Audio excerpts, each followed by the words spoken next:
Hi guys, I'm sorry I can't be with you for your suture lab. It's one of my favorite labs to teach, so I thought I'd throw a little cheesy video together for you because I have a certain way that I like to teach suturing to make it easy for you.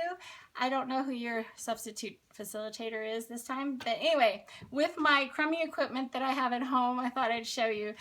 Make sure you load your needle driver. Oh, pretend this is a straight tip needle driver. All I have is curved hemostats at home, but when you pick up your needle, it should be ready to pick up right from the package at the, I'm a little bit low there, but you're supposed to grab it at the 2/3 to 1/3 mark between from the tip to the where the suture comes off, and so 2/3 of the way down, and make sure it's kind of this 45-degree angle away from you, so about there. That's how you want to load it, okay? And again, remember those are supposed to be straight. Pretend they're straight. Okay, then when you go to suture, remember this is all going to be a sterile field. You're going to use your pickups. I already have one suture thrown here from a previous videotape mess up, but anyway, what I'll do is pretend this is the wound on my nice lovely stuffed sock.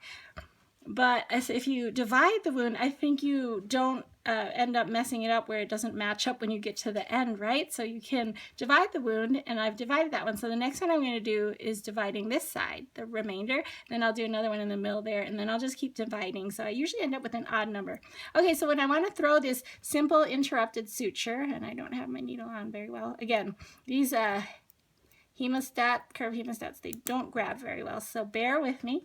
But I'll pick up with my forceps. Make sure you use your pickups as your other hand.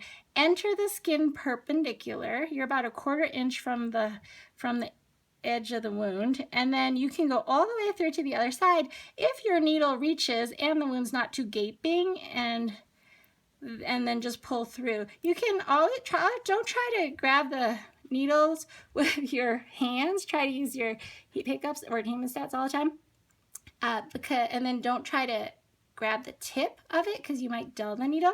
And then I have very little suture left, but basically this is how to tie. This part I like to teach you this way so you don't forget, because you have to go back and forth on the throws. The first throw I will just put down my pickups, and I'll take my hemostats or needle drivers, put them in the midline, and then take that needle longer thread side and wrap it twice towards the midline, okay?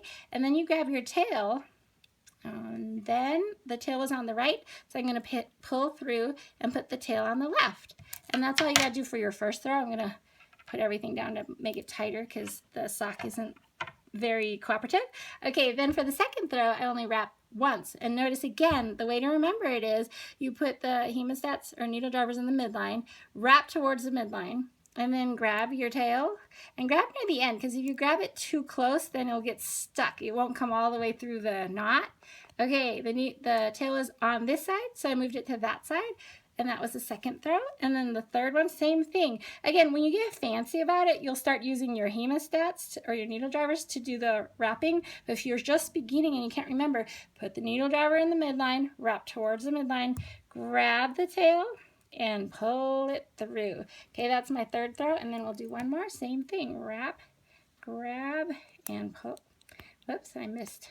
Wrap, grab, and pull through. Okay, and I'm just going to tighten it this way. And then when you go to trim, you want to leave a 1/4 inch tail is ideal, and you don't want it too tight or too loose, of course. This one you can't really tell because it's a sock, but here's a 1/4 inch right about there. And a lot of times, oh, that's a little long.